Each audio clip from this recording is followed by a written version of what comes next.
ಆಂಜನೇಯ ದರ್ಶನಕ್ಕೆ ಬಂದಿದ್ರು ನೂರಾರು ಭಕ್ತರು. ಆದರೆ ಆಗಿದ್ದೇ ಬೇರೆ. ನೋಡ್ತಾ ಇದ್ದಂತೆ ಕುಸಿದ ನಿರ್ಮಾಣ ಹಂತದ ಸಭಾ ಮಂಟಪ. ಆಂಜನೇಯ ದರ್ಶನಕ್ಕೆ ಬಂದಿದ್ರು ನೂರಾರು ಭಕ್ತರು. ಆದರೆ ಆಗಿದ್ದೇ ಬೇರೆ.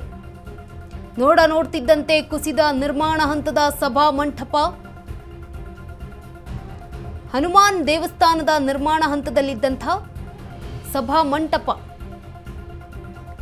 ಅತಿಯಾದ ಭಾರದಿಂದ ಬಿದ್ದ ಸಭಾ ಮಂಟಪದ ಒಂದು ಕಂಬ. ದರ್ಶನಕ್ಕೆ ಬಂದಿದ್ದ ಭಕ್ತರ ಮೇಲೆ ಕುಸಿದು ಬಿದ್ದ ಸಭಾ ಮಂಟಪ. ಶನಿವಾರ ಆಗಿದ್ರಿಂದ ಹೆಚ್ಚಿನ ಸಂಖ್ಯೆಯಲ್ಲಿ ದೇವಸ್ಥಾನಕ್ಕೆ ಭಕ್ತರು ಬಂದಿದ್ರು. ಅವಶೇಷಗಳ ಅಡಿ ಸಿಲುಕಿದ್ದ 20 ರಿಂದ 25 ಮಂದಿಯ ಭಕ್ತರ ರಕ್ಷಣೆ ಆಗಿರುವಂಥದ್ದು. ಇನ್ನು ಅವಶೇಷಗಳ ಅಡಿ ಭಕ್ತರು ಸಿಲುಕಿರುವ ಶಂಕೆ ಇದೆ. ಕಾರ್ಯಾಚರಣೆ ಕೂಡ ಮುಂದುವರೆದಿದೆ. ಗಾಯಗೊಂಡವರನ್ನ ಆಸ್ಪತ್ರೆಗೆ ದಾಖಲಿಸಲಿ ಚಿಕಿತ್ಸೆಯನ್ನ ಕೂಡ ನೀಡಲಾಗ್ತಾ ಇದೆ.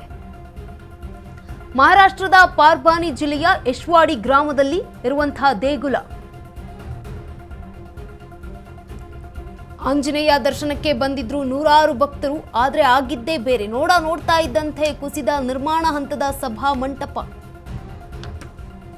ಹನುಮಾನ್ ದೇವಸ್ಥಾನದ ನಿರ್ಮಾಣ ಹಂತದಲ್ಲಿದ್ದಂತಹ ಸಭಾ ಮಂಟಪ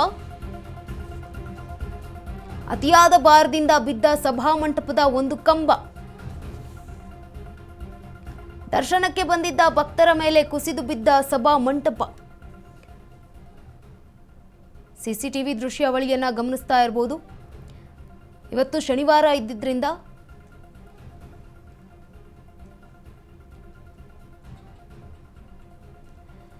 ದೃಶ್ಯಾವಳಿಯನ್ನ ಗಮನಿಸ್ತಾ ಇರಬಹುದು. ಇದೀಗ ಮಹಾರಾಷ್ಟ್ರದ ಯಶ್ವಾಡಿ ಗ್ರಾಮದಲ್ಲಿ ಒಂದು ಘಟನೆ ಆಗಿರುವಂಥದ್ದು. ಇವತ್ತು ಶನಿವಾರ ಇದ್ದ ಕಾರಣಕ್ಕೆ ಹೆಚ್ಚಿನ ಸಂಖ್ಯೆಯಲ್ಲಿ ಕೂಡ ಭಕ್ತರು ಬಂದಿದ್ರು. ಏಕಾಏಕಿ ಸಭಾ ಮಂಟಪ ಜನರ ಮೇಲೆ ಬಿದ್ದಿರುವಂಥದ್ದು. ಅವಶೇಷಗಳ ಅಡಿ 20 ಜನರು ಸಿಲುಕಿರುವ ಶಂಕೆ ಕೂಡ ಇರುವಂಥದ್ದು.